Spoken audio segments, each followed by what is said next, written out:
I'm John Brown, a 16-year law enforcement veteran from the state of Arkansas. The Clinton Chronicles was originally released in June of 1994.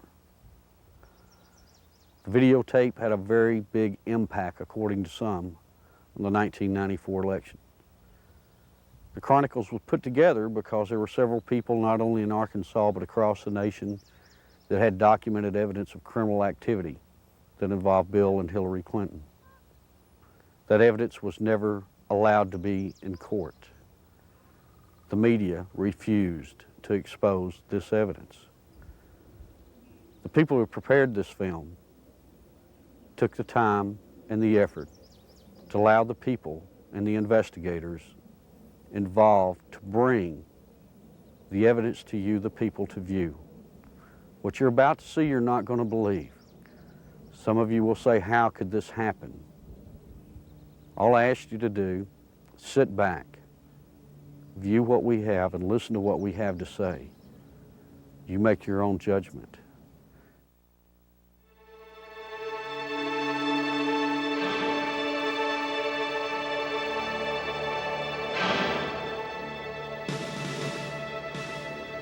On January 20th, 1993, William Jefferson Clinton became the 42nd President of the United States. At the time, most Americans were not aware of the extent of Clinton's criminal background, nor were they aware of the media blackout, which kept this information from the public. As State Attorney General and later Governor, Bill Clinton in 12 years achieved absolute control over the political, legal, and financial systems of Arkansas.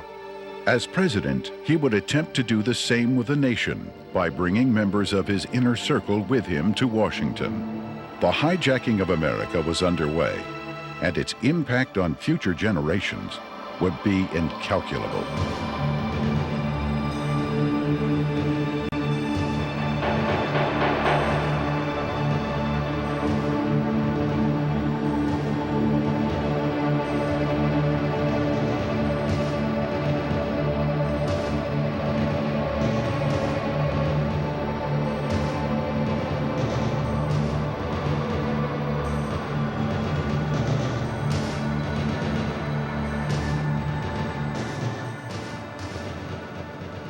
Bill Clinton was born in Hope and, of course, raised in Hot Springs.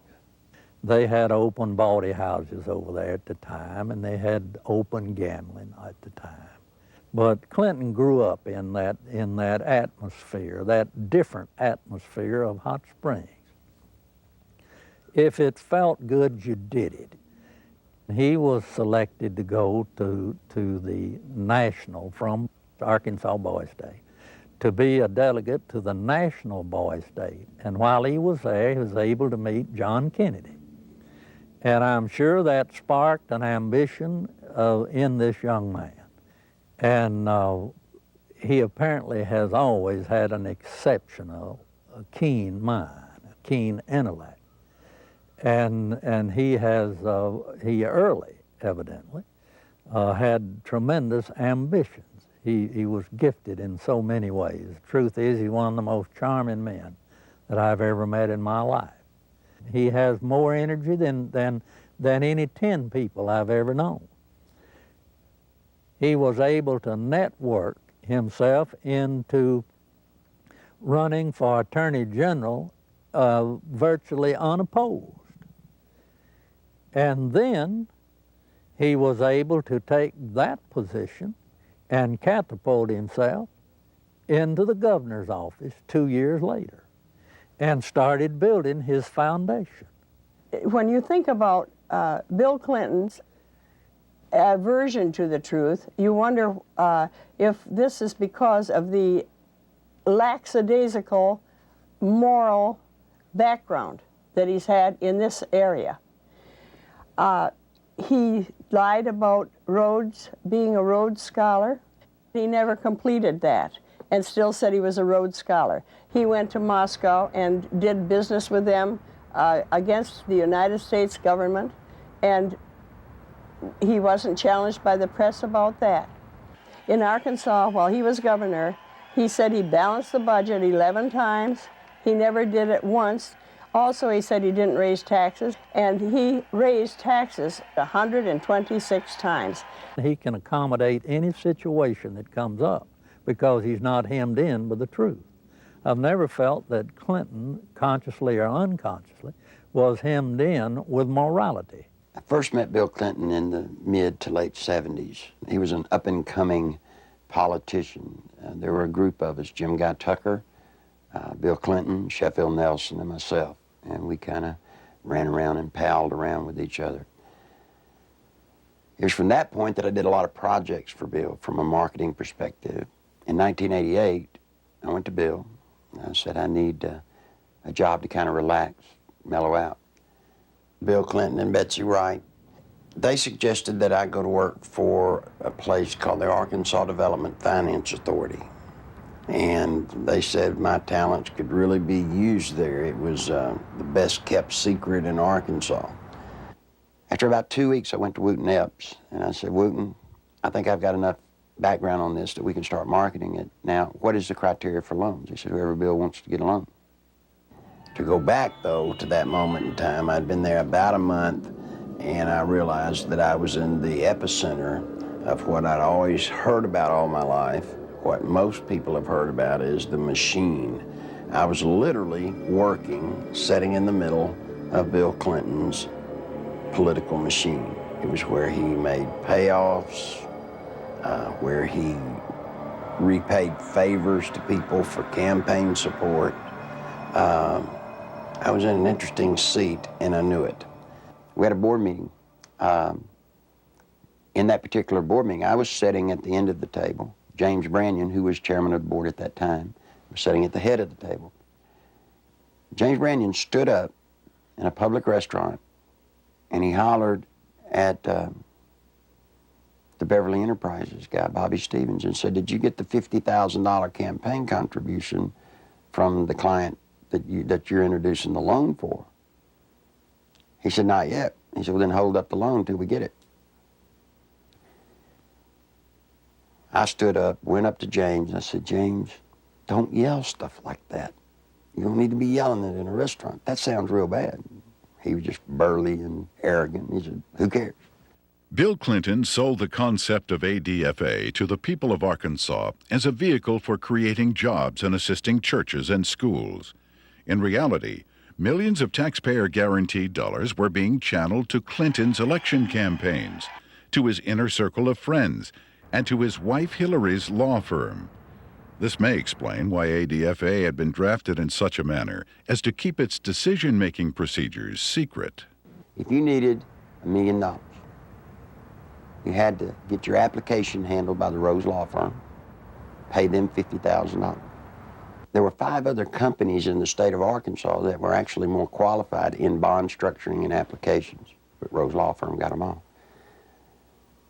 I started checking around, and I kept asking, well, you know, one thing's bothering me to the comptroller, Bill Wilson, you know, how do people make payments on these loans? He looked at me and said, they don't. He thought I knew. Well, that blew my mind. And this is about 2 months in, and it was getting tough then. So I started gathering the documents. After everybody left, I would stick around as if I were working on the annual report. That would give me access to all the documents, and I make copies of them all. For about 2 months, I watched accounts accumulate money. At the end of the month, they zero balanced. They're laundering drug money. There were $100 million a month in cocaine coming in and out of Mena, Arkansas. They had a problem. They were doing so much money in cocaine, $100 million. You create a problem in a little state like Arkansas. How do you clean $100 million a month? ADFA until 1989 never banked in Arkansas. What they would do is they would ship the money down to Florida, a bank in Florida, which later would be connected to BCCI. They would ship money to a bank in Atlanta, Georgia, which, by the way, was later connected to BCCI. They'd ship to Citicorp in New York, which would send the money overseas. And there was an interesting one, a bank in Chicago. That bank, by the way, is partially owned by Dan Rostenkowski. Dan Lassiter would get the bonds. He would become the broker for the bonds. He would transfer money back to ADFA. He never sold a bond. The money then would leave ADFA, go into one of the various banks for the specific bond loan, and they would zero it out. When they zeroed it out, they were giving it back to Lassiter, less their handling fees. During the Lassiter investigation, we had numerous witnesses for the federal grand jury, had extensive testimony. People that was connected with Lassiter and drug use and everything else.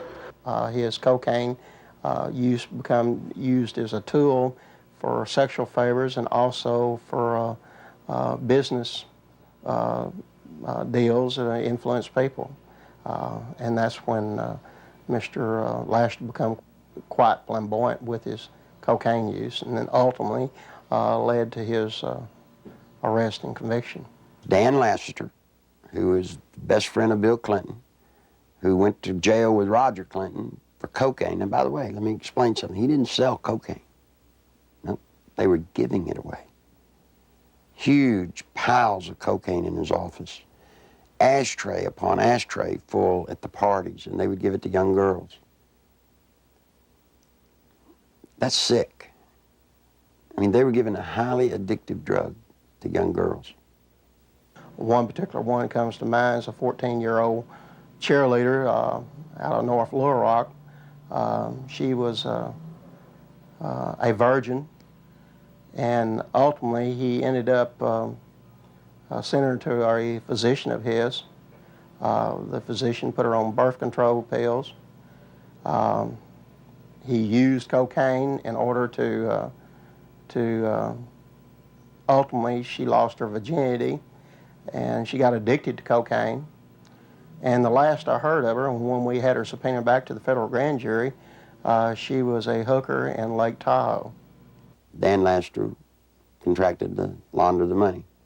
Now, in addition to his contract to launder the money and the system that he and Bill Clinton had set up to do it, probably what he did is he took advantage of some of the cocaine. That's why he could give it away. Shoot, you have $100 million a month in cocaine. They wouldn't care if you took a bucket full a day. After Lassiter was indicted, I started to receive quite a bit of harassment from my own department, the Arkansas State Police. And I knew the reason behind it because the affiliation with the state police and the governor's office with Dan Lassiter and his business associates. Mr. Lassiter's cocaine involvement at times was very heavy, then at times he was very cool, calm, mediocre. He was very careful, as all of them have been for quite some time. Once he was convicted, he went to a minimum security prison, a holiday hotel we call them. He spent, I think it was 6 to 8 months, and he got out. Unbeknownst to anybody, Bill Clinton, the day after he got out, granted him a full and complete pardon. So if you think he's tough on crime, think about a man that pardons a man that gives cocaine to kids. Fear of violence is robbing our children of their future. We must take away that fear and give them hope. We must give Alicia and all our children back their childhood. Working together, we can. Do something now. Call 1-800-WE-PREVENT. Your president, the President of the United States, not only was a part of a system that was laundering millions of cocaine dollars, your president signed off on it. He can't deny that he did. You see, because of ADFA, there's one little catch. Every loan that ADFA made, Bill Clinton himself had to sign off on it. More than Bill Clinton, you better identify the people in the loop of the drug running. You better identify the people in the loop for money laundering. And what you'll find there is those people go straight to Washington. Act 1062, if you look at it, it says that ADFA was developed and created to provide low-interest bond loans for churches, schools, colleges. So now look what happened to our legislature. They voted on a bill creating ADFA. thinking that they were getting money to colleges and schools to buy books and so forth.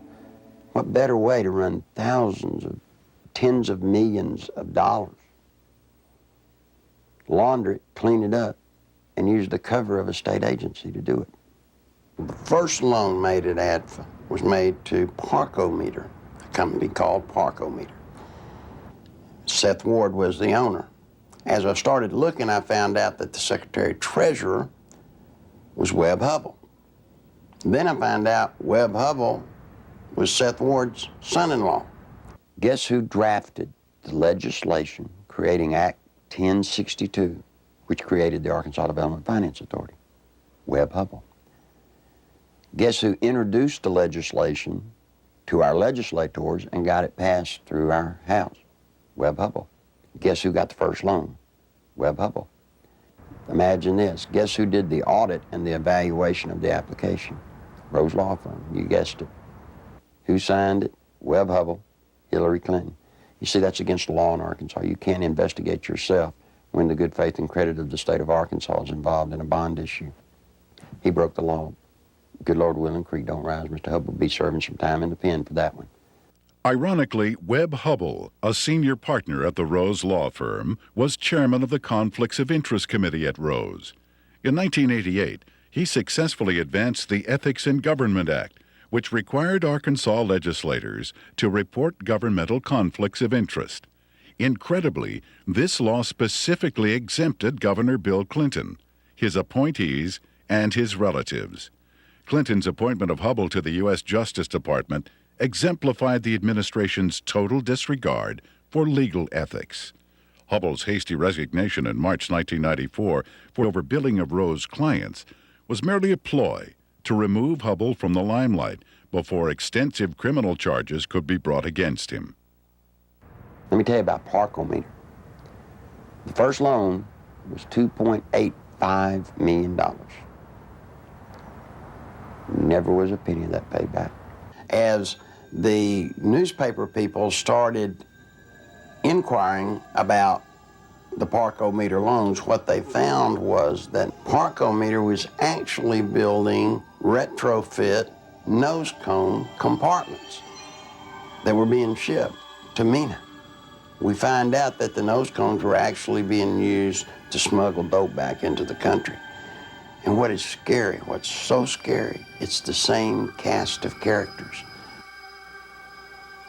Webb Hubbell, the Rose Law Firm, are guilty, I say to you, of conspiring to defraud the state of Arkansas, the federal government, and conspired to solicit the sales and the laundering of money for illegal drugs.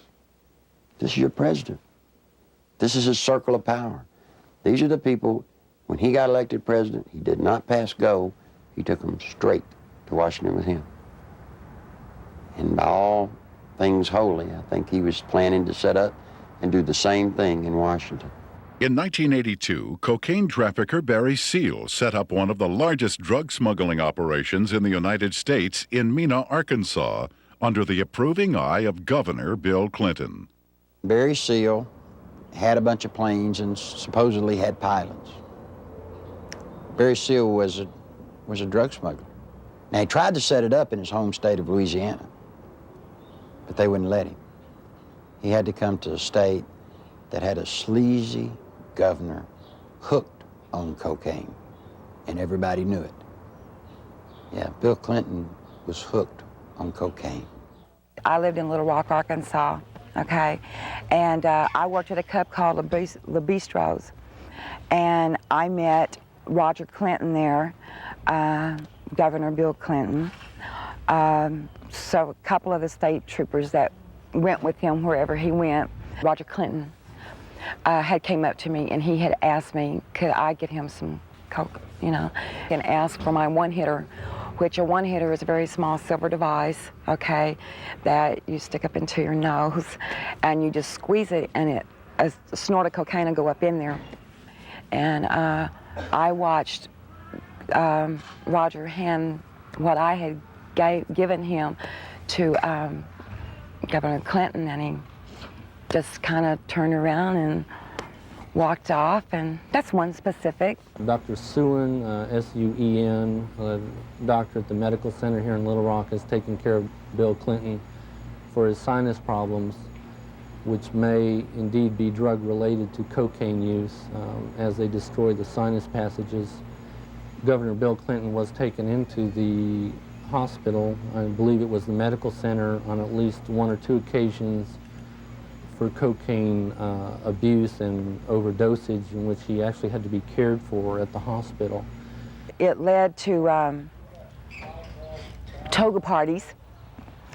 And if you're not sure on what a toga party is, I've had to clarify this in the past. A toga party is where you wrap yourself in a sheet most of the time.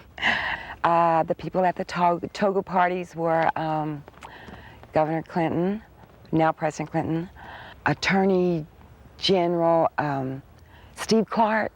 Okay, he was there a few times. Members of the Arkansas State Police, you know, along with Roger and, you know, other people. They began to dance around, do the cocaine in one room, have sex in another room, because in the Coachman's Inn, the rooms were adjoining, you know. And to be quite truthful, you end up with somebody in particular, and you 9 times out of 10 end up having sex. And there was cocaine there. I know. I'm the one that made sure it was there. I've talked to the manager, the assistant manager for the apartment complex where Roger Clinton used to live. They've all said Bill Clinton did drugs. They saw him. I've talked to a lot of other people who have all, just like the people at the apartment complex, said, hey, John, get us to a congressional hearing. Yes, we'll sign sworn affidavits. These people want to be sure when they come forward that something's done about it, because they fear for their life, but they really want the truth to get out. I was there, coming there with Roger one night, and back in the back part of the mansion there's kind of like a living quarters type thing, and we would all get together out there and do cocaine, you know, and no, Miss Clinton wasn't there at the time. In 1983, I was made aware that Sheriff Hadaway and one of his auxiliary deputies, Terry Capehart, were investigating a smuggling operation going on at the Mena airport. They had an inside source of information. Mr. Seal, it was our understanding, was the one who had brought the operation into the Mena airport, and that had initiated the beginning of the money laundering and the illegal activity. He said 1983 was his most profitable cocaine smuggling period ever. Said that the airplanes that he had placed at the Mena airport, there were 4 of them, a couple of Senecas and a couple of Panthers, and 1 or 2 stragglers here and there, different airplanes. He said they were purchased solely for the purpose of cocaine smuggling. There was, in my opinion, more than enough evidence to prosecute a number of people for crimes regarding the Barry Seal case at Mena. I snuck around, crawled through the bushes, thinking that I'd really have to hide to see them unloading the dope. Didn't have to. You could walk right up to the airport and they'd unload it right in front of you. They would unload it, they'd offload it. They didn't care. A certain degree of money laundering had taken place among these people that were associated with Barry Seal. What had not been done was to connect the dotted lines to ADFA. Because once you connected the dotted lines to ADFA, you had actually connected the dotted line to Clinton. In addition to the operations at Mena, small clearings in other parts of the state were used as drop points for money and cocaine. They had special cargo doors installed in the side without FAA permission, so that these doors could be opened in flight. They'd pull in, slide back, and the cocaine could be dropped out of the side in flight. When you have a public which is aware of an ongoing criminal enterprise, when you have an international cocaine smuggler who is high profile, and a lot of people know that they are operating in a small area. A lot of people knew about the money laundering. It was common gossip on the street because it was so blatant. and they see investigations ongoing for several years, and they keep watching for indictments. They know grand juries are convening. They know that witnesses are supposed to be providing evidence to a grand jury, yet year after year after year, no indictments are returned. People lose confidence in the system. Clinton had integrated a number of corrupt cops, judges, and politicians into high-level positions to ensure the continued success of the drug smuggling, money laundering operations.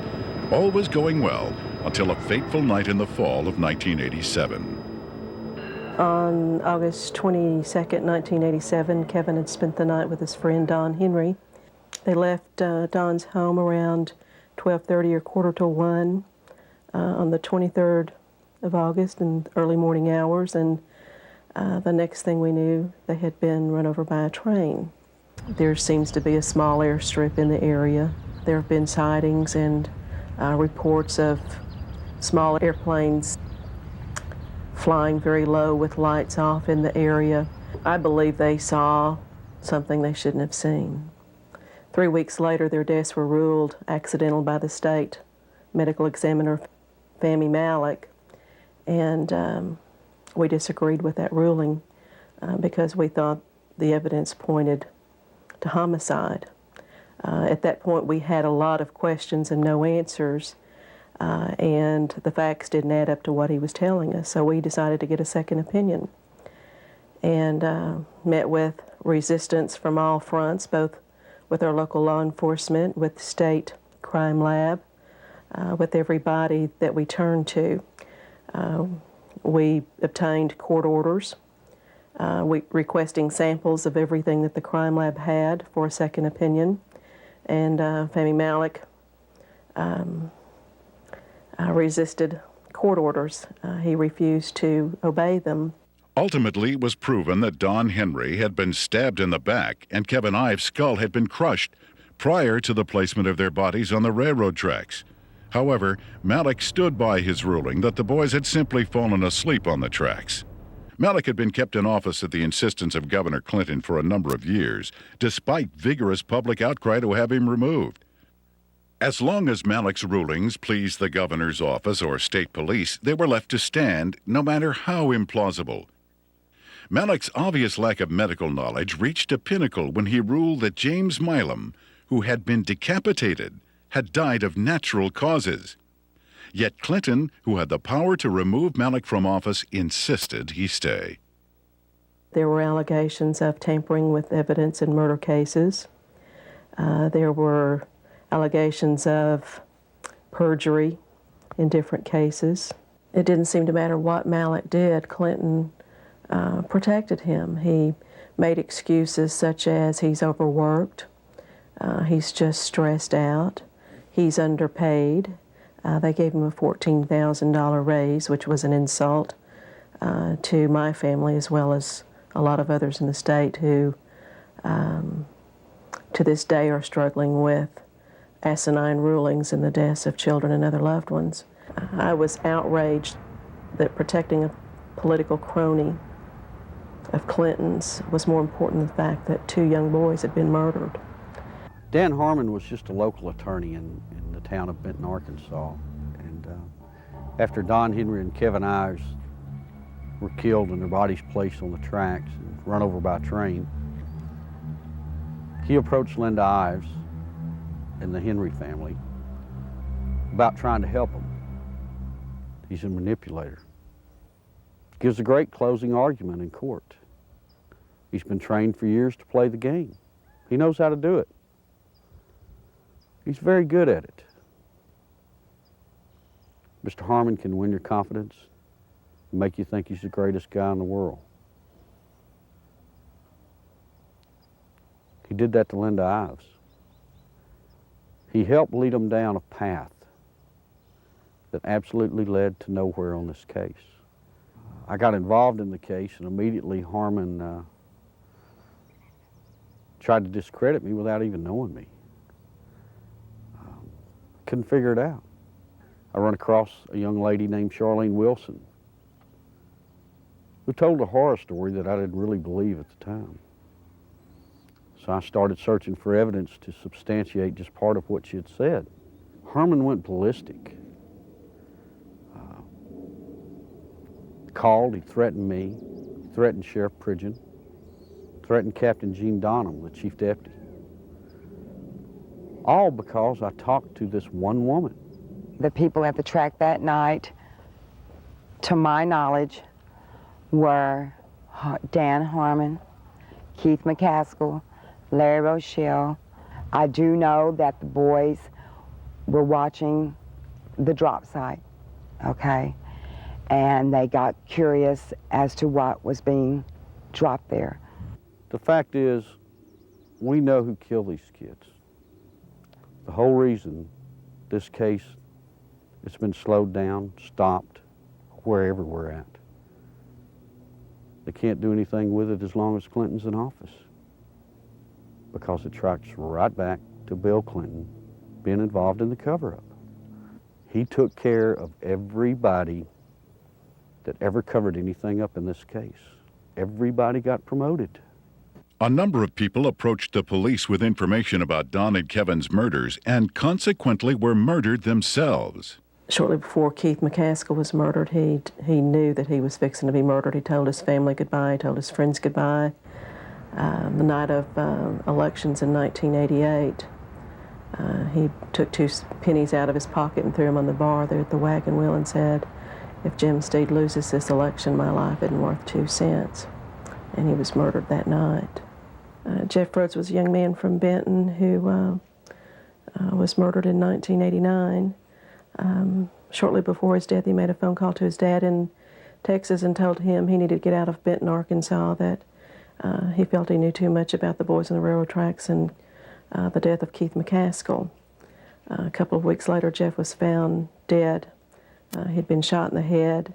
They'd attempted to cut off his head and hands and feet, set him on fire in a dump. A total of 6 people with information about the boys' murders were eventually murdered as well. Well, Jean Duffy was the head of the 7th Judicial District Drug Task Force. She was leading a team of narcotics investigators into a drug trail in Saline County that led her right straight to Dan Harmon. This information she shared with the 1990 federal OCDF team that was investigating and targeting corruption and drugs in Saline County in central Arkansas. From her involvement in that, she was literally threatened, forced to leave the state of Arkansas and go into hiding. I had no idea just how dangerous certain elected officials thought me to be until a brutal media campaign was launched against me.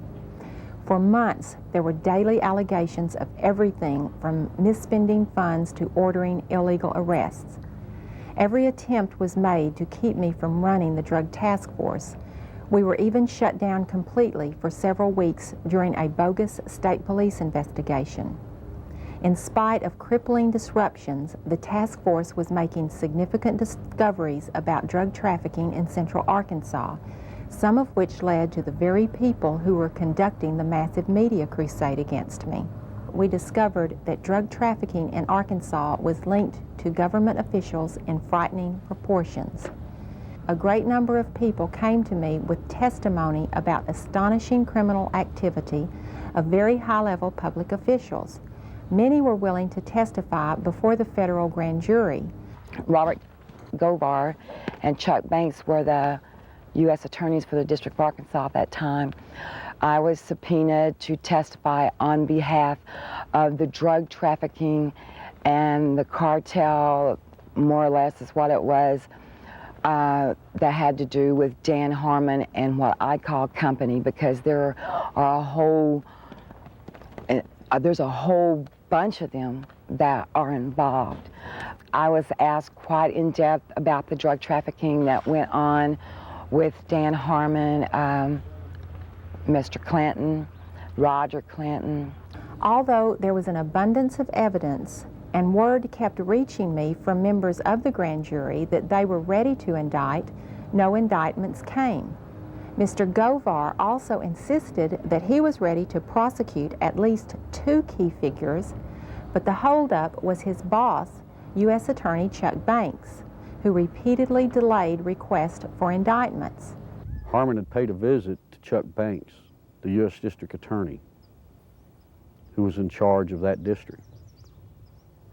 It's recorded, he signed in.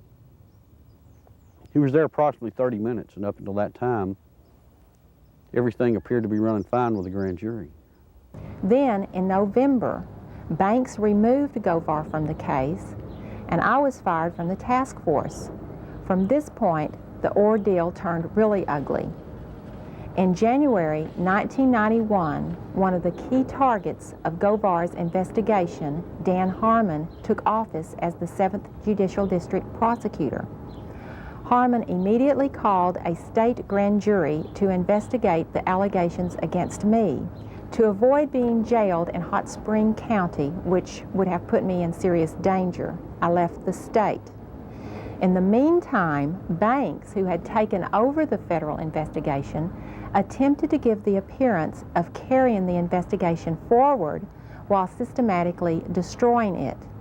He harassed witnesses, suppressed evidence, and finally announced in February of 1991 that the investigation had disclosed no credible witnesses or evidence against any public official. I received a phone call, and they told me that I had made a very big mistake. And I was assured by the U.S. Attorney's Office that my name, that my testimony, that my statements, that the people that were on that witness list would never, ever be revealed. Well, you know. Someone in the U.S. Attorney's Office had given Mr. Harmon a list of the effective witnesses, you know.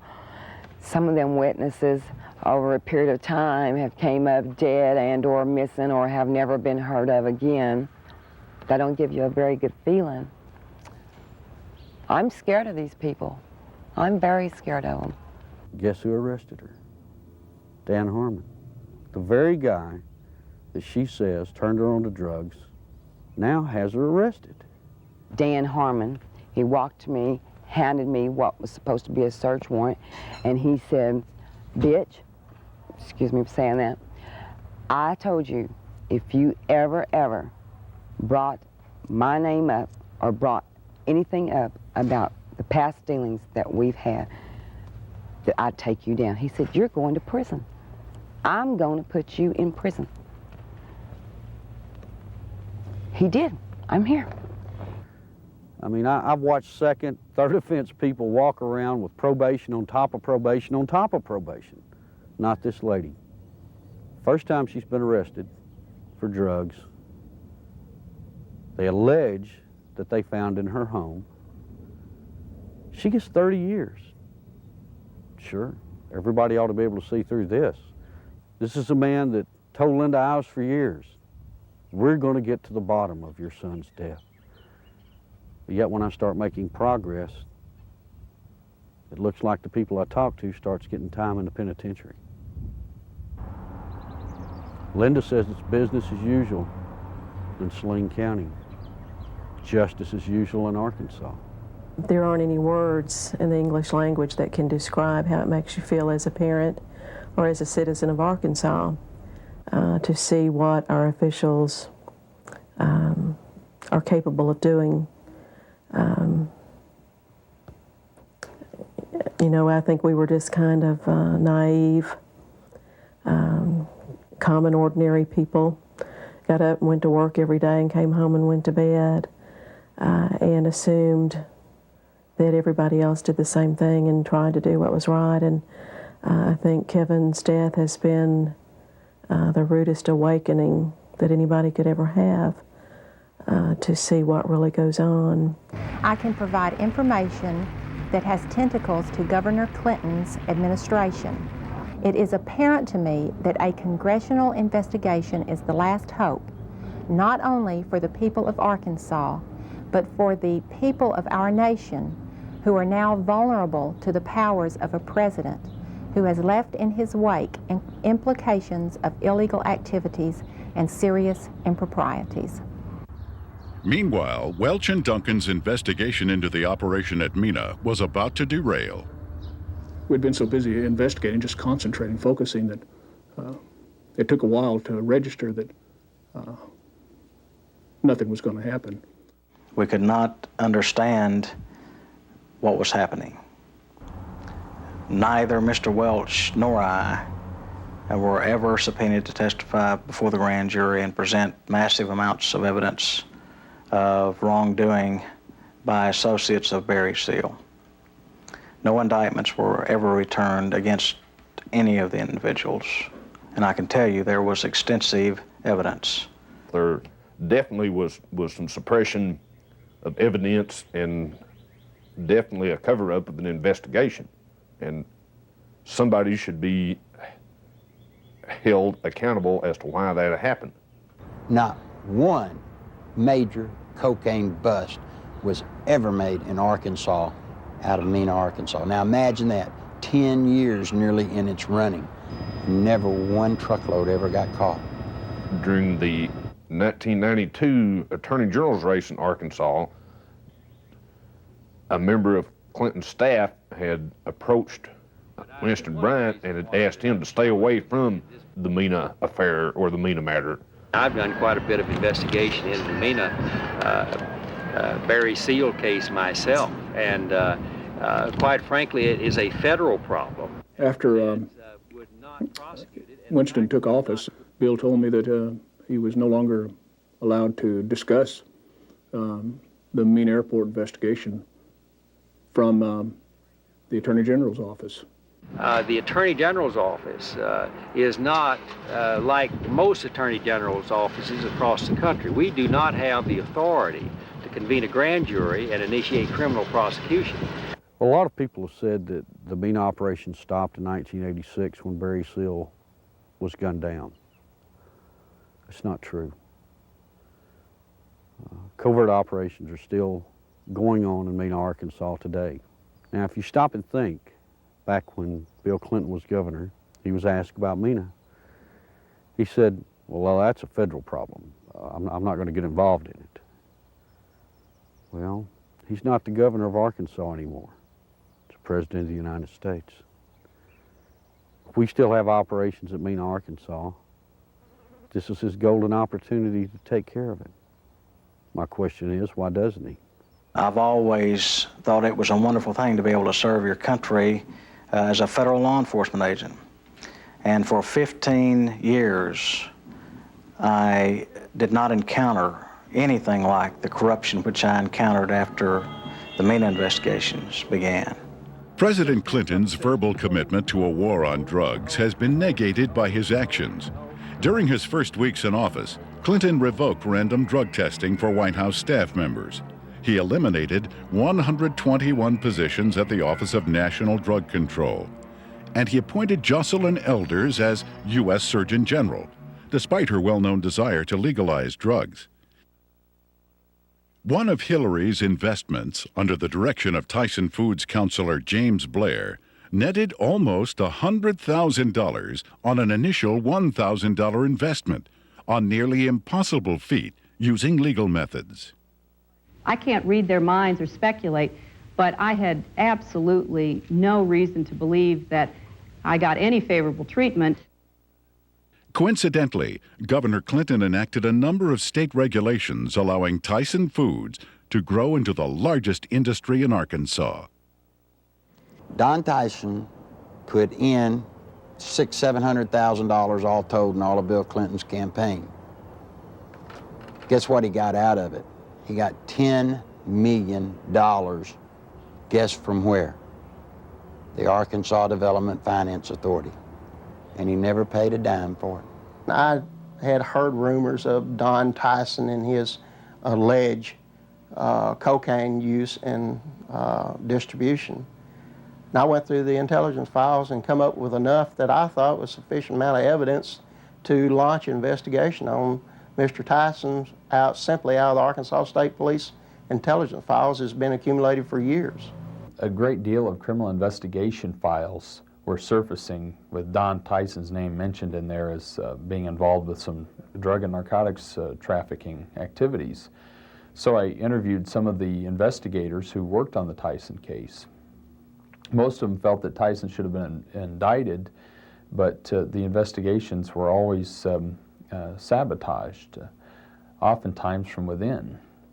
One particular undercover narc agent told me that another criminal investigator in that department named Doug Fogley was furnishing Don Tyson with photographs of the undercover narcotics agents that were working on his case. Donald Smaltz was actually hired to look into the allegations that Tyson had given bribes to different people, specifically to the Secretary of Agriculture, Mike Espy. Now, what came out of that investigation was very remarkable. Drug abuse, drug distribution, money laundering, even murder for hire. Now, Smaltz collected all this stuff. He compiled it, he put it in proper order. Then he approached Janet Reno and said, look, you know, I need to broaden my investigation. I'm finding more here than just simple payoffs. What do you think happened? Well, by now, most of you already know. He was turned down. Just exactly what we expected to happen happened. I mean, Tyson already hired lobbyists, attorneys, who all approached Congress trying to get everybody to stop Smaltz. Why is it in this country today that if you got a little money, you walk away? Why is it you can create the pressure to stop investigations? And I promise you, Janet Reno has stopped this one. You look at these and you wonder, how could this happen? You know, how does someone elude prosecution with reams of investigative reports? How does it get stopped? Some say it's Bill Clinton. Don Tyson was in the middle of the cocaine just like Bill Clinton, just like Dan Lester, just like Roger Clinton, and all the others. So you see, all of this incest and all of this drug running, all of the trafficking of drugs, sending them all over the nation, came out of little Mena, Arkansas, right under the nose of little Governor Billy Clinton. I went to Bill, and I said, Bill, you've got 2 weeks to tell the truth, or I'm going to tell it. You're breaking the law, and I can't be a part of it. You made a mistake. I'm not one of your buds, or at least I'm not that big a buddy. When Larry Nichols made his disclosures, made them public, the Clinton spin doctors treated him unmercifully. It shocked those of us who had been kept in the dark through the years in Arkansas politics. The Arkansas news media had done little, if anything, to uncover anything derogatory about Bill Clinton. And for these disclosures to come out of the blue was so shocking that the spin doctors attacked the messenger rather than tried to answer the charges that Nichols had made. And they did such an efficient job that it caused me and others to look with less than favor on Larry Nichols as an individual, because all we knew about him was what they were telling and the press was printing.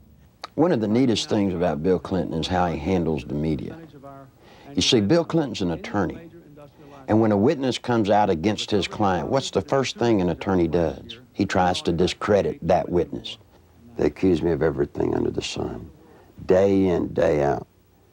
Every week, there was some new scandal in the paper that I was involved in.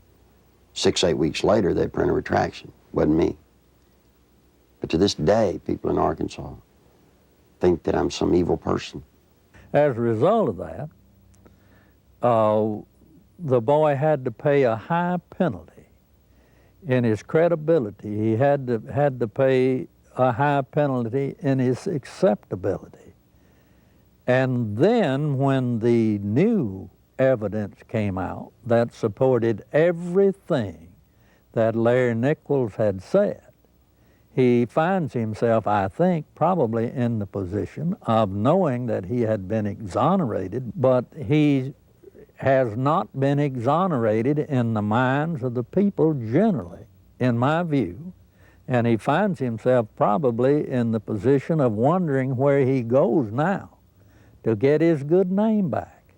A lot of people wonder how Bill Clinton could control a state the size of Arkansas with the absolute authority that he did.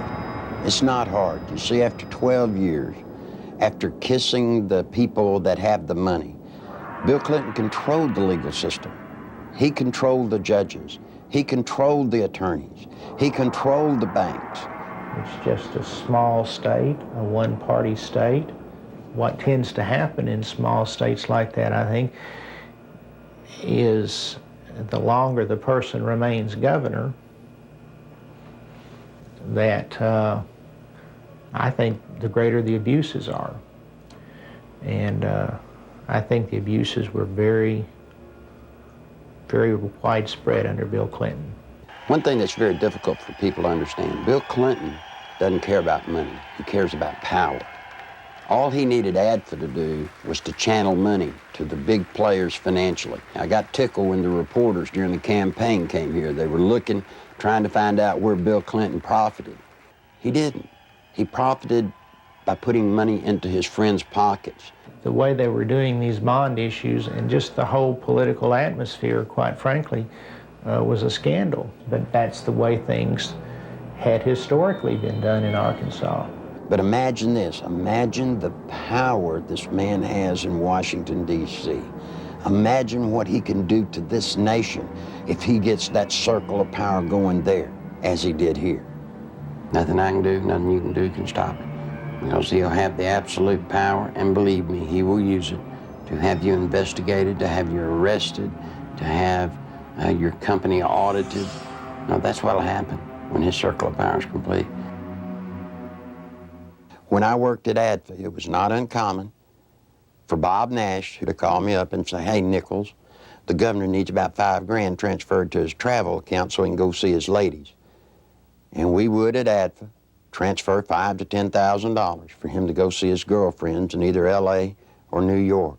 He'd use so much travel money to go see women out of his regular travel budget, he would even have to borrow money from ADFA, not to mention the fact that ADFA's budget was not quite as scrutinized as the governor's budget.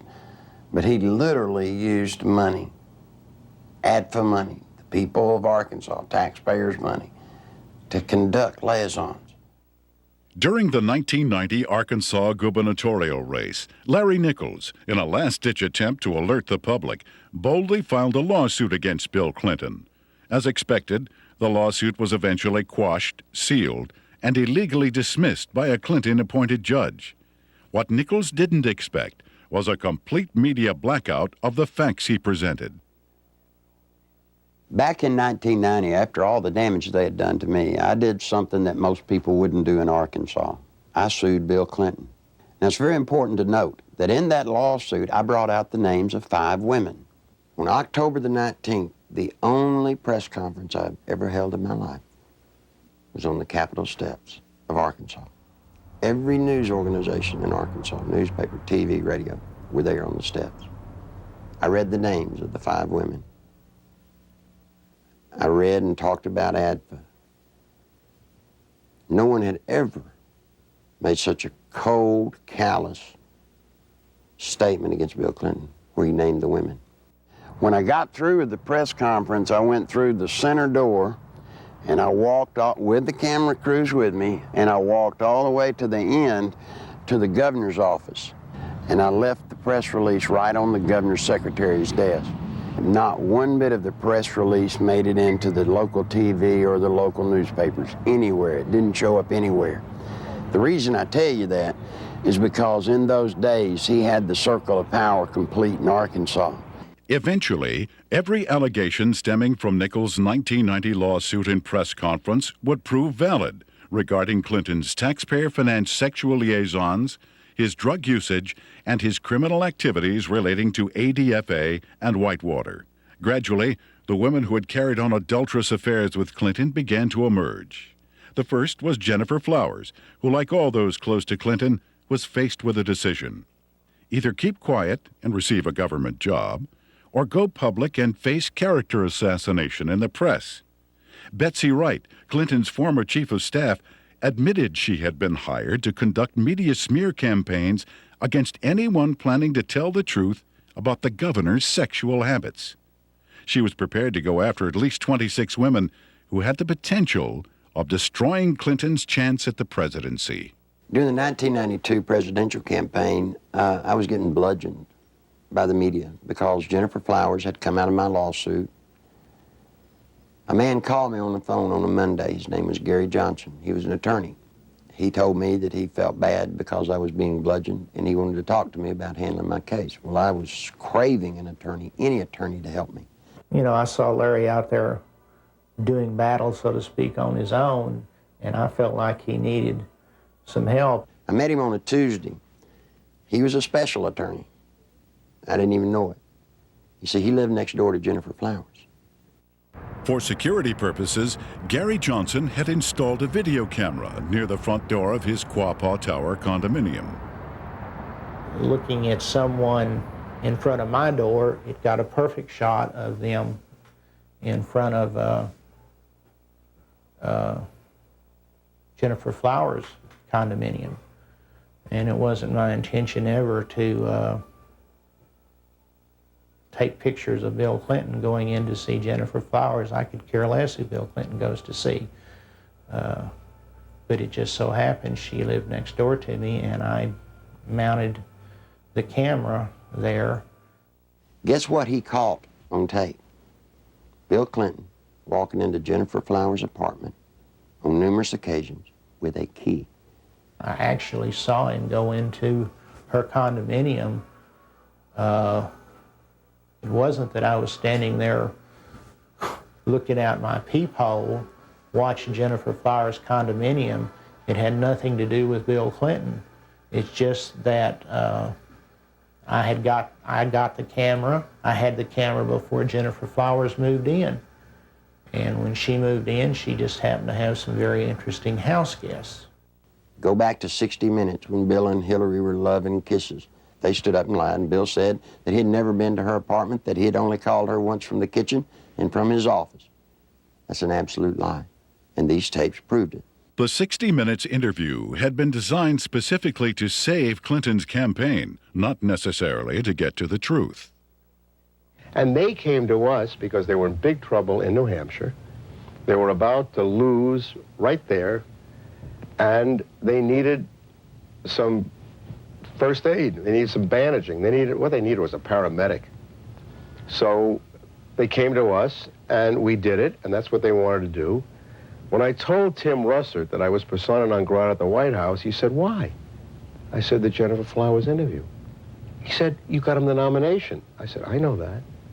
As far as I know from the conversations I've had, Bernie Nussbaum knew that, Gergen knows that, Lloyd Cutler certainly knows it because Lloyd had a hand in his coming on there that night. You know, it was strong medicine, the way I edited it. He was a very sick candidate. He needed very strong medicine. And I'm not in the business of doctoring candidates, but he got up out of a sickbed that night and walked to the nomination. And as I said to Mandy, you know, if I'd edited it your way, you know where you'd be today? You'd still be up in New Hampshire looking for the nomination. He became the candidate that night. When the Gennifer Flowers story broke, that story was 100 times more creditable than the story that literally knocked Gary Hart out of the campaign. I had been Gennifer Flowers' neighbor. I knew that Bill Clinton wasn't telling the truth about that. Bill Clinton, I think, would do just about anything to save his political hide. He got threatening phone calls. He asked me, he said, "Will they hurt me?" I said, "Well, they hadn't hurt me." I don't know why I didn't worry more about that. Basically what they said was, you mind your own business.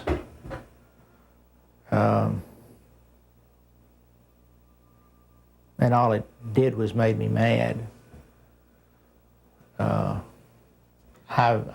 I never thought in a million years that anybody would follow up on it. We filed the request for the subpoenas on Thursday. Saturday morning, we found Gary Johnson beaten and left for dead. And without getting into gory details, both elbows were dislocated, his collarbones were broken, his spleen and his bladder were ruptured with holes the size of $50 in them. His nose, his sinus cavities were all crushed. He had been beaten by Clinton's people. Were they very large? Yes. Yes, they were. Did they say, where's the tape? Yes, they asked me for the tape. And what's sick is the man gave them the tapes, and then they went and broke his elbows, punctured his spleen, punctured his bladder. They looked like state troopers, I'll say that. Clinton can be a very dangerous individual in the state of Arkansas. In my lawsuit in 1990, I named the lady Sally Perdue as having an affair with Bill Clinton. Sally had an apartment in Little Rock, and the Clinton security guards would drop him off at her apartment and go park in the woods. When Clinton got through doing his business, he was flick their porch light and they'd know to come and get him. She started coming out, started talking. Well, believe it or not, before she could talk, Clinton's people got to her and offered her a federal job or break her legs, whichever one was the best. Sally Perdue, former Miss Arkansas and radio talk show host, carried on a sexual relationship with Governor Clinton between August and December 1983.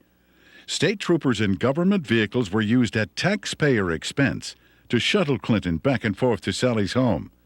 Perdue, who today supervises a home for people with Down syndrome, was offered a $60,000 a year federal job to keep quiet. She refused. And you see, that's illegal. You can't offer a federal job to get someone to hush. Following her attempt to go public, Miss Perdue lost her job and started receiving threatening phone calls and letters. Live ammunition was found on the seat of her car, and the rear window of her vehicle was shot out. Even though a number of witnesses have corroborated her story, the American press has refused to print it. During the 1992 presidential campaign, interviews with ABC and NBC, as well as an appearance on the Sally Jesse Raphael show, were taped, but were never aired. She had actually been on the Sally Jesse Raphael show right after the New York primary. Did you know the TV stations around the country blacked out that program and wouldn't show it? In December 1993, former bodyguards of Bill Clinton came forward with detailed information regarding the governor's sexual encounters with a number of women. Larry Patterson and Roger Perry, both veteran Arkansas troopers, boldly spoke on the record. Two other troopers who initially spoke off the record were later identified as Danny Ferguson and Ronnie Anderson. In April 1994, a fifth trooper, L.D. Brown, came forward and corroborated their stories, adding that Clinton's sexual partners numbered over 100 during the period he was employed by the governor. The trooper's official duties included approaching women to obtain their phone numbers for Clinton, driving him to rendezvous points in state vehicles, guarding him during sexual encounters, securing hotel rooms, and lying to Hillary about his whereabouts. Phone logs and other corroborating evidence fully back these reports. I saw on several occasions Bill Clinton engaging in sexual acts while I was either blocking the road or working security at the governor's mansion. I saw them with my own eyes take place. So it's not a rumor, it is firsthand. The entire conversation inside a vehicle in a 2-hour drive from one point to another would be totally about sex and women or jokes. He would actually ask people how they performed oral sex on women in cars. I've been in that conversation. He would ask if you had ever had 2 to 3 women at one time in one bed. Things like this. Bill Clinton was obsessed with that. the first or second time that you're with him and you're alone and you see some attractive woman, he would say, "Hey, Larry, what would you like to do to her?" And, you know, this is the governor of the state of Arkansas. The majority of his off time was spent trying to figure out ways to be with women that he wanted to be with. He was more discreet during a campaign year than he was in a routine year as governor, an off year. We were required to work overtime so we could sit outside someplace and block the road, or sit in some driveway, or sit at some, you know, apartment complex while he went in to take care of his female friends. You know, state money was utilized. He had certain troopers that he used for certain women, and Larry Patterson and Danny Ferguson were used for 2 women in particular. He would tell you, "Larry, see the blonde-headed lady in the green outfit? Go get her name and her telephone number for me." He would say, "She has that come hither look." And that was verbiage that he used quite often. And on several occasions I have gone out into the crowd.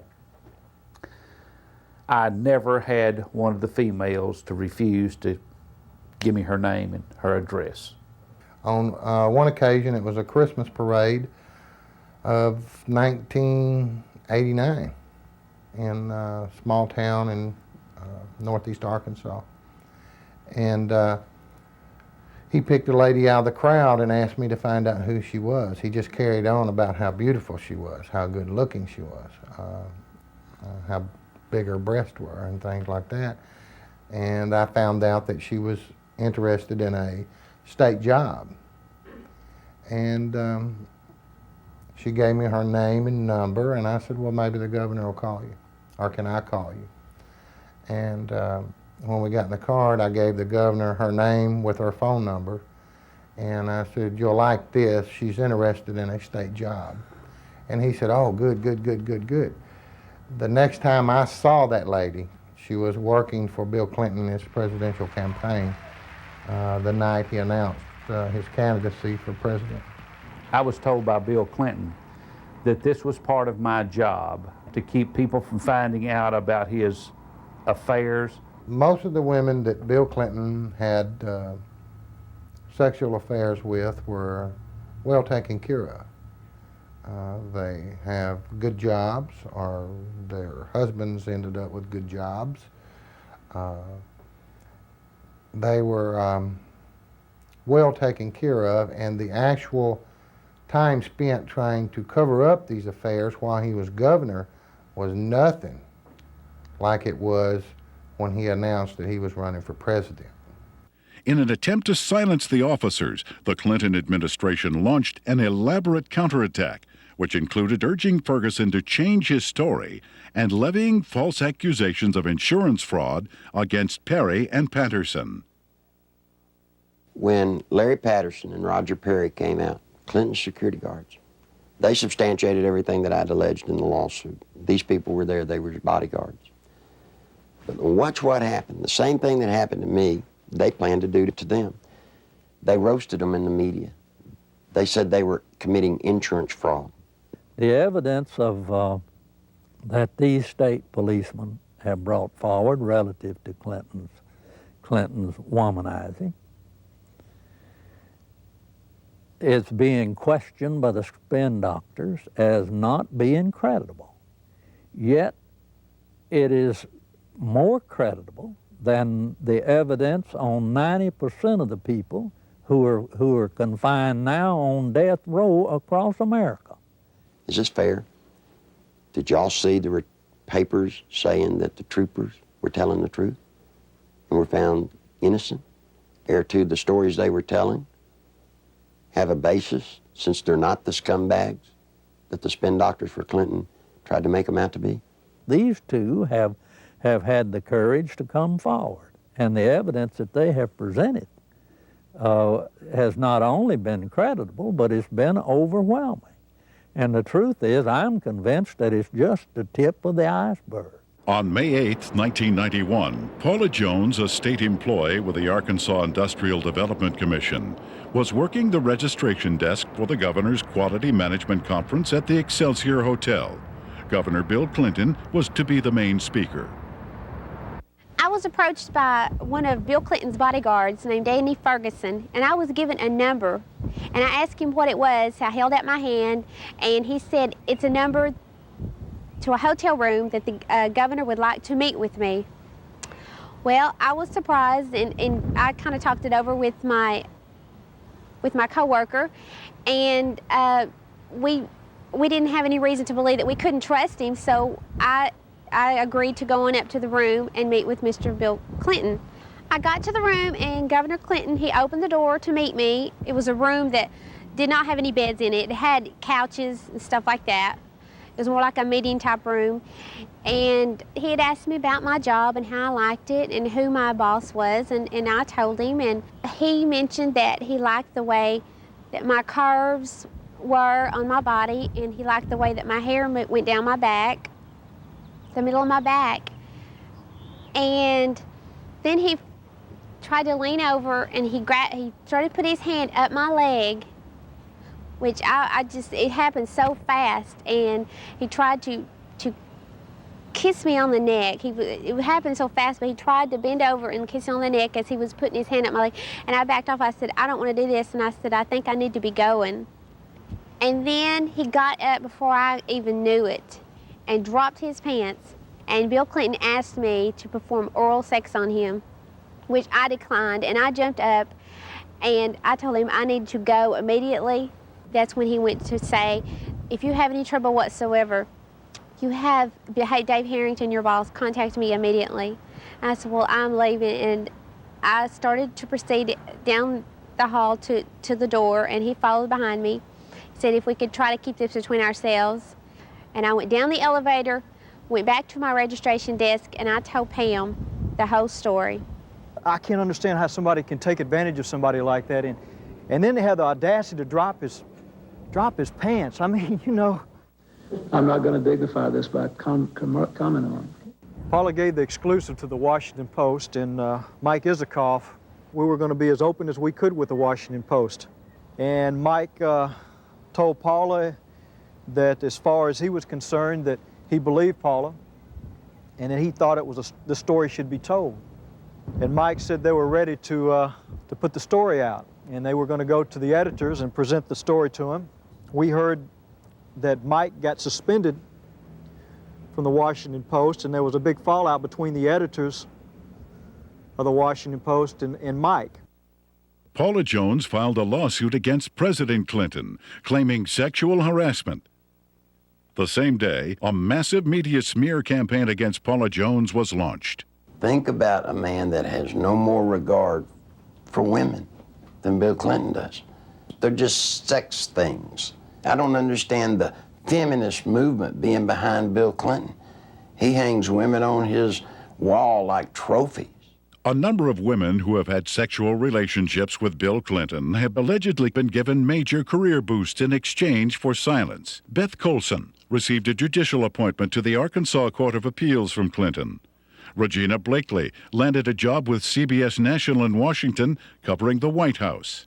Likewise, Deborah Mathis secured a lucrative job with the White House Press Corps. Susan Whitaker was made the liaison between the Arkansas State Capitol and the White House. Elizabeth Ward obtained a position with the Clintons' close friends, Hollywood producers Harry Thomason and Linda Bloodworth Thomason. And Joe Jenkins was given a high-level position with AP&L. One of the most harrowing stories of Clinton's attempt to keep his promiscuity hidden involves Jerry Parks, a private investigator and former chief of security for Clinton's campaign headquarters. My father was Luther Gerald Parks, a.k.a. Jerry Parks. He was the head of Clinton's security for Clinton's inaugural campaign whenever he was running for president. My father was brutally murdered at Chenal Parkway and Arkansas Highway 10 in one of the most elite parts of Little Rock, Arkansas. Someone pulled aside alongside of him and started shooting at him. They cornered him, stopped him on Highway 10 as he was turning left onto Highway 10 off Chenal Parkway.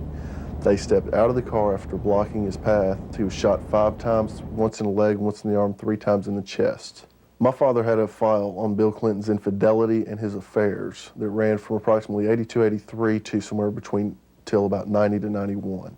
The file consisted of pictures, time, dates, places of where Bill Clinton was at, where Roger Clinton was at, the type of drug use that Bill Clinton and Roger Clinton were involved in.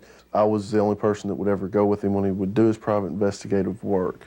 And I remember 4 to 5 times that I was with him, and that's what he was keying on. I saw Clinton with a lot of different women, a lot of different types, sizes, shapes, colors, one of them being Gennifer Flowers.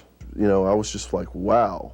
It was more neat than anything else that, you know, somebody that is this famous, this bigwig, can get away with this. This just blew my mind. Shortly before Jerry's death, the phone lines at his home were cut, the security system was disconnected, and the Clinton files were stolen. I believe my father was assassinated because he was the one link that could actually close everything and completely shut Clinton down. I feel that Bill Clinton had my father killed to save his political career. When I did contact Little Rock Special Investigative Services, they told me that they'd been pulled off the case 3 weeks prior to that. That just blows my mind on how when I hear they're making progress, all of a sudden they're pulled off the case. Something's not right there. Bill Clinton has been the way he is ever since I've known him. He hasn't changed. He will not change. People inside the White House today tell me that he's running sexcapades in and out of the White House like have never been there before. It's a disgrace to America. If we had known his background, the people of Arkansas would have never elected him governor of this state. And I charge the media of this state for not doing their duty and exposing these things that have since become matters of fact. He's a womanizing, dope-smoking, liar, and a draft dodger. I don't remember those being in the Constitution as exactly the model qualities we want in a president. I think the media has been part of the covering up of the actual true story of and character of Bill Clinton. I believed with all my heart that the American people had the right to know what they had been sold. Bill Clinton is not the person that they voted for. Voters who depend on the media for unbiased information regarding political candidates have been betrayed. Much of the information concerning ADFA, Whitewater, and Clinton's sexual promiscuity was known by the media as early as 1990, yet was kept hidden. The media's heavy pro-Clinton bias prior to the 1992 election was best summed up by Newsweek when they candidly stated, "Truth is, the press is willing to cut Clinton some slack because they like him and what he has to say." In May 1994, Newsweek added, "The national press has been restrained in its accounts of Bill Clinton's private life, and with good reason. Most of those who have made charges against him have been despicable people, jealous and stunted sorts." What an indictment about the media. You knew the truth about Bill Clinton. You just didn't like George Bush. I know Bill Clinton, probably as well as anybody. We used to train him on how to look straight into a camera and lie through his teeth. And you see, part of Bill's pathological lying is the fact that we've taught him how to believe the lie that he's telling. And once he believes the lie, then he can sell it to you as the truth.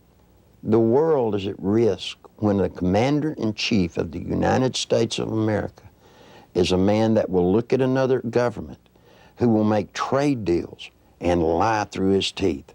Clinton could get us involved in a hopeless quagmire easily in Europe, in Africa, in North Korea, in any number of places, because not only of his ineptness and his lack of understanding, but his contempt for military things. This goes back at least as far as the 60s in his college days, when he not only attended and participated in anti-American rallies, but organized them. And incidentally, those were not anti-war rallies. those were anti-American rallies. He has no loyalty to this nation. He has no loyalty to its fighting men. He has not enough integrity to have any loyalty to its population. He knows how to say the right things, but he's lied for so long that I really don't think he knows the difference anymore between the lie and the truth. Bill Clinton was dishonest on a daily basis. I mean, there's more dishonesty in his life than there is honesty. I mean, it's maybe being a politician in these days and times, you have to tell one group of people what they want to hear and another group what they want to hear. And if the truth conflicts, then so be it. The media has not been able to ascertain today that there's a human being sitting in the presidential chair of the United States of America that lies with everything he says. They still believe somehow in the office of the presidency. They still believe there's some integrity there. Attempts to keep the criminal activities of Whitewater concealed from the public were largely successful prior to the 1992 election. After that, however, the raging Whitewater rapids could no longer be contained. What the Clintons claimed as a simple money-losing investment was in actuality a series of complex business transactions and cover-ups, ultimately costing the American taxpayer more than $60 million. When this is all over, it's going to be the same story we've been telling for 2 years. We made a bad investment, we lost money, and there's really not much more to add to it. We have enforced higher standards against ethical conflicts than any previous administration. Whitewater may have begun as a legitimate real estate venture, but it came to be used to skim, directly or indirectly, federally insured deposits from an S&L and a small business investment corporation. When each failed, the United States taxpayer became obligated to pick up the tab. 2, the family of the former governor of Arkansas received value from Whitewater well in excess of resources invested. 3, taxpayer guaranteed funds were in all likelihood used to benefit the campaign of a former governor. 4, the independence of the United States government's regulatory system has been flagrantly violated in an effort to protect a single American citizen. People should not be able to raise questions and erode people's moral authority in this country. It quickly became obvious that Whitewater would engulf the Clinton administration if ignored. A twofold counterattack was put into action. The first was to win sympathy from the conservative populace, who were among his chief critics. Clinton embarked on a series of appearances heartily promoting himself as a born-again Christian who supports and practices traditional biblical family values. While the uninformed may have been fooled, those who realized what was happening were outraged at the blatant hypocrisy. This is a place where I have come to seek divine guidance and support and reassurance. You know, after Bill Clinton was in office for 2 days, he signed 5 executive orders, shedding more innocent blood, the blood of innocent babies. Then he went on to try and get homosexuals in the military. He put Jocelyn Elders in, trying to distribute condoms to our kids. Christine Gebbe, his AIDS czarina, promoting all kinds of vileness. This is an affront to heaven. The second phase of the counterattack was to appoint Robert Fisk as special prosecutor to head up the investigation into Whitewater. That same week, the Rose Law Firm began shredding documents. A lady came to me scared to death, wanted to come out and tell the truth. I said, "What's the matter?" She said, "They're shredding documents at the Rose Law Firm." Well, I tried to tell the media. The media said there was no way that could be going on. Well, in came a journalist from a Washington newspaper. He goes over, investigates what I told him. And you know what? The very week he investigated, guess what they were doing? Shredding documents right there at the Rose Law Firm. It had his initials pretty much all over it. Everything from the box to the manila files to I even saw his signature on with the Rose Firm letterhead. You see, all of the Whitewater documents, they're getting rid of. They're getting rid of them as fast as they humanly can. It's the nerve and audacity that those two people, Bill and Hillary Clinton, have to shred documents, to destroy evidence in a federal case. That is why we're here in front of the Rose Law Firm, because of the works of darkness that have gone on. Documents have been shredded here.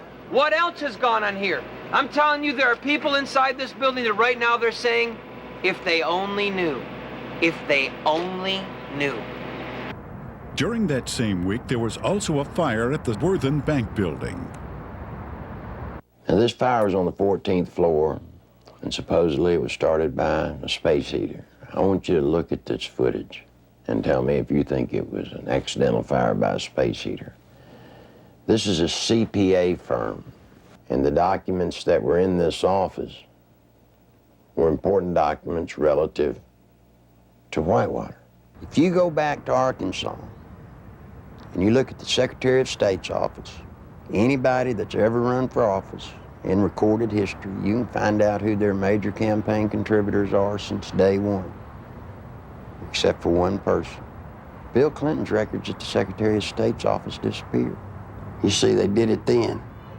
They'll do it now. All the information pertinent to Whitewater, any notes left by Vince Foster, any personal documents that would lead anywhere to any type of criminal activity, they're just going to be destroyed. Fisk's initial assignment was to quell rumors regarding the alleged suicide of Vince Foster. Foster was a senior partner with Hillary Clinton and Webb Hubbell at the Rose Law Firm prior to his appointment as White House Deputy Counsel.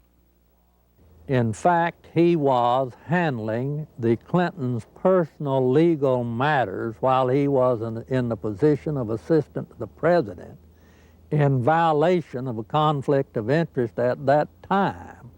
From the outset, the investigation into the death of Vince Foster has been marred by controversy. At Bill Clinton and Attorney General Janet Reno's insistence, responsibility for the investigation was turned over to the Park Police, even though Foster's death fell within the jurisdiction of the FBI. Not until his death had sufficiently developed into a full-fledged scandal 7 months later would the FBI be allowed in. The results of the FBI's investigation, along with the findings of the Park Police and coroner, were incorporated into a report issued by Special Counsel Robert Fisk. The report, released June 30th, 1994, confirmed suicide as the cause of death. However, a careful examination of key pieces of evidence taken directly from the report itself indicate a number of alarming contradictions inconsistent with the report's own conclusion that Foster took his life. The official coroner's report depicts a large gaping 1-inch exit wound located 3 inches below the crown of Foster's head. According to Fisk, the area surrounding the body at the park was meticulously searched to a depth of 18 inches, but no brain tissue or skull fragments were found. An FBI analysis found none of Foster's fingerprints on the gun, despite the fact the gun was found in Foster's hand. However, the FBI did make one extraordinary discovery. One latent fingerprint was visible on the underside of the right pistol grip, approximately 2 inches from the base of the grip. This print did not belong to Foster. No attempt was made to determine the identity of the person whose print was found on the gun's hand grip. Gunpowder was found on Foster's clothing, which did not match the gun found in his hand.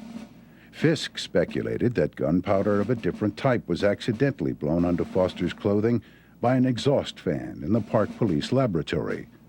However, once again, Fisk was not able to support this theory with any evidence. One of the most crucial pieces of crime scene evidence, the fatal bullet, has yet to be found. A thorough FBI search of the area, which even uncovered artifacts dating back to the Civil War, yielded over 70 pieces of metal, including 12 modern-day bullets. Yet, none of them matched the gun found in Foster's hand. Against standard police procedure, not one resident living nearby was ever contacted during the investigation to find out if a gunshot was heard. Even though Fisk insists that Foster killed himself, leading forensic experts from around the country now agree it is highly unlikely he pulled the trigger himself. Within minutes of the verification of Foster's identity, the Park Police issued orders to seal Foster's office at the White House. David Watkins, Clinton's administrative assistant, assured the police he would take care of it. He lied. Immediately, high-ranking members of Bill and Hillary's staff began ransacking Foster's office, removing important and possibly incriminating documents. The people entering the office included Bernard Nussbaum, counsel to the president, Patsy Thomason, White House Administration Director and former assistant to cocaine distributor Dan Lassiter, and Margaret Williams, Hillary Clinton's chief of staff. Patsy Thomason was the top aide for Dan Lassiter when he was running his company and doing all the dope. You can only say that she was there taking care of Dan Lassiter's interest in the White House. As mentioned earlier, the Arkansas Development Finance Authority had been laundering its drug money through the Bank of Credit and Commerce International. BCCI collapsed in the early 1990s. Millions of depositors and taxpayers lost billions of dollars, making it the worst banking scandal in history. Heading up BCCI was former Defense Secretary Clark Clifford. The overwhelming criminal charges against Clifford were eventually dismissed by President Clinton. The attorney for Clifford and BCCI was none other than Robert Fisk. Fisk knew that a thorough investigation of Whitewater would eventually lead to ADFA and his former client, BCCI. Fisk also knew he would never be able to complete his investigation since it is illegal to prosecute a former client. Fisk was not selected by the Justice Department to investigate Whitewater at all, but to simply subpoena documents and testimony, making sure they never see the light of day. The investigation of Whitewater is being handled by an independent special counsel whose appointment I supported. Our cooperation with that counsel has been total. Now think just for a moment. If there are papers that prove you did nothing wrong, then why would you destroy them so that they don't come out? Why would you hide behind subpoenas and the cloak of secrecy? No, see, Bill and Hillary Clinton have something to hide. And only through a congressional hearing does this nation have a snowball's chance of that truth coming to the light of day. That's the reason it's so imperative that the Congress of the United States rise to the occasion and meet their responsibilities to hold public hearings relative to this matter during this period of time, or justice will never be done. There are lots of people that come to me that want to tell the truth. They come to me, but they're afraid. They're afraid of losing their jobs. They're afraid of family members or themselves being hurt. Don't be afraid anymore. Bill Clinton doesn't own the world. He doesn't scare me. He shouldn't scare you. I wish all of y'all would do what I've done. Stand up. Stand up for the country. I want my daughter to know that if you stand up and tell the truth, you're okay.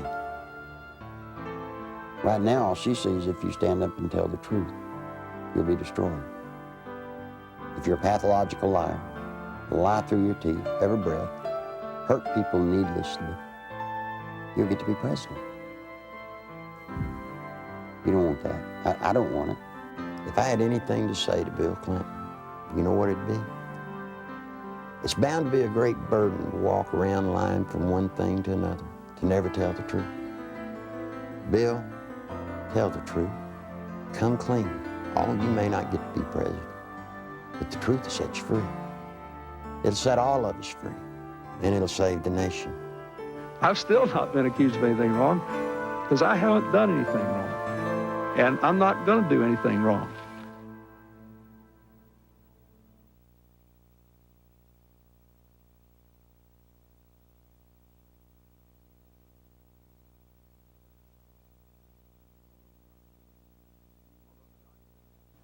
Although the documented information contained in the Clinton Chronicles continues to be reported in England and other countries, here in America, the media blackout continues. On July 14th, 1994, copies of the Clinton Chronicles video were hand-delivered to every member of the United States Senate and House of Representatives. On July 25th, documentation supporting the film was presented to Congress at their request. Whitewater hearings were scheduled to begin the next morning. However, the then House and Senate majority leaders, plotting with Robert Fisk to withhold evidence, refused to allow any of this documentation to be admitted.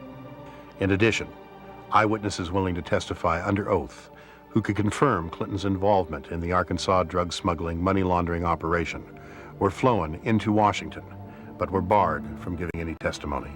Once again, the Constitution of the United States was undermined, and the American people were not allowed access to the truth. That same day, a massive media smear campaign was launched against the Clinton Chronicles. Time magazine, Newsweek, U.S. News and World Report, and major newspapers around the nation simultaneously published false information about the video in an attempt to diminish its distribution.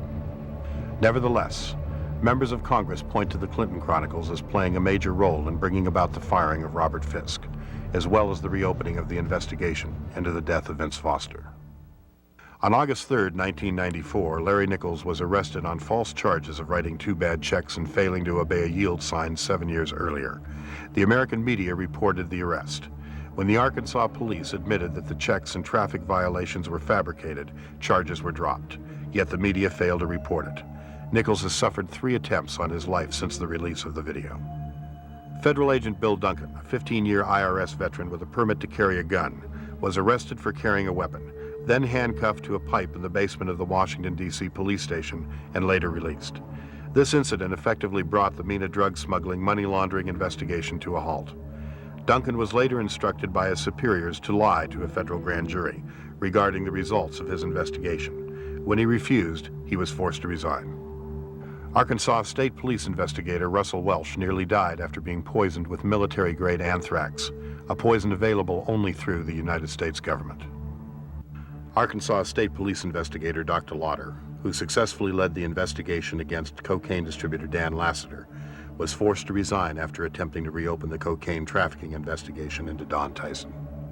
John Brown, Saline County homicide detective in charge of the Ives Henry murder investigation, was removed from the case after providing Congress with information linking the Clinton administration to drug trafficking in Mena, Arkansas.